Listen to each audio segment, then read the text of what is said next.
ჩემი ბავშვობის ყვავილია. მე მგონი დედაჩემის ბავშვობისაც, იმიტომ რომ დედაჩემიც ასე ამბობს, რომ ჩემ დროსაც იყო გურიაში, ეხლაც რო გაივლი ოზურგეთში, ღობეებზე, ყველგან ღობეების ნაპირებზეა დარგული და ღობეზე მაღალი აკიხედავთ, გადმოეკიდება. რუდბეკიები ქვია. არაფერი არ სჭირდება, ყველაზე უპრეტენზიო და მარტივი მცენარეა. მრავალწლოვანი ასე ბუჩქად ამოდის, აყვავდება, კარგახანს ყვავის, იმიტომ რომ ბევრი კოკორი აქვს და მერე ისევ ჩაკვდება, ჩახმება და გაზაფხულზე ისევ ამოვა. რომ არ წაგვექცეს სარი აქვს, ნახე, კარგად აი რამხელა სარი აქვს.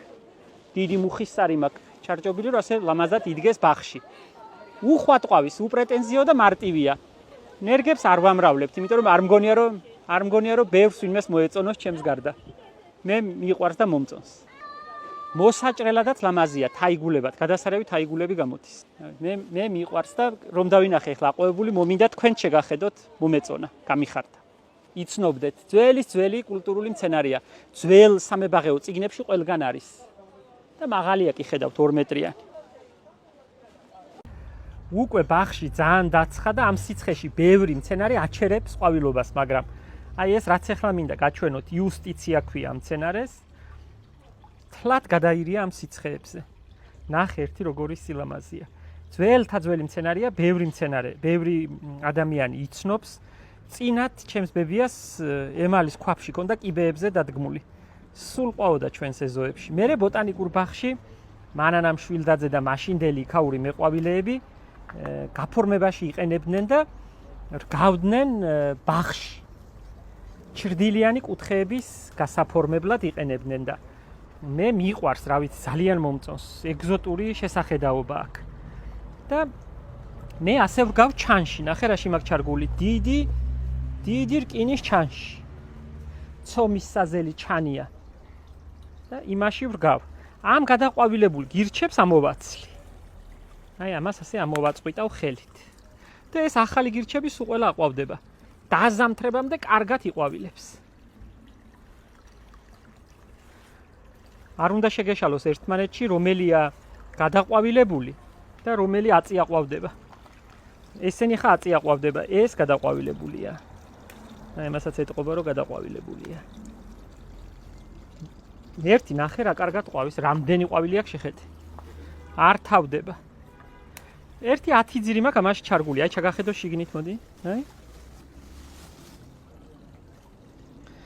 მერე შემოდგომაზე ავჭრი კალმებს.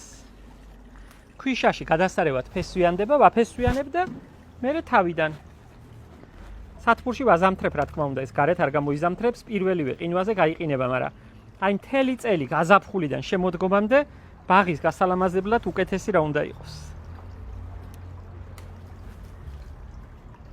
კარგად ჭინჭრის ელექსირით ვწყავ, რომ დიდი ენერგია არ დახარჯოს, ყვავილები რომ გააძლიეროს და მეტი რა უნდა, კარგათა. იცნობდეთ, ერთი ძველი მცენარეა. სოხუმის ბოტანიკურ ბაღში მაქვს ნანახი სხვათა შორის. აი ნახე. სულ გაგუზგუზებულია. ეგზოტური ყვავილია, რა ვიცი. შეხედავ, იუსტიცია ქვია. ჩინეთი, იაპონია მაგის სამშობლო და ველურად იქ იზრდება, როგორც წერია ლიტერატურაში. რამდენი კოკორი აქვს ერთი ნახე. ესენი სულ აყვავდება ეს გირჩები, აი. რაც გადაიყვავილებს ამათ წავაბრძანებ კომპოსტში. ფანჯრის რაფებზეც დამინახავს აქვთ ხოლმე. ოთახის მცენარეა სინამდვილეში, მაგრამ მე ასე ვიყენებ გარეთ დასარგავად. ჯერ არასდროს რომ არ სხმია, ისი ასხია წელს კაჭიჭებს. გადასარევად ასხია, აი რომ არ ყოფილა აქამდე ასე, არასდროს. შარშანაც კარგად ესხა, მაგრამ წელს უკეთესი პირი უჩანს მოსავალს, რაღაცა მოძლიერდა კარგად. გურიიდან მაქვს წამოღებული. ჩემი ბებიას და ბაბუას ეზოდან ძველი ჯიშია კაჭიჭი, ბევრ მაიცის.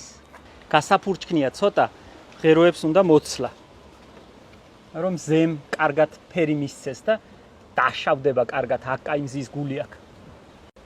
შედარებით წვრილი თხელი მტევანი აქვს, მაგრამ კაი ძველი ჯიშია. არ ზღვინოს ვაყენებ და არც საჭმელად არ უყრებ მენანება, მაგრამ აქ ამ ფანჯრებთან ძალიან ლამაზათაა. და მომწონს შევყურებ ხოლმე. არც შეწამვლა უნდა, არც დიდად არც გამისხლავს ცოტა მოვაჭერი ღეროები.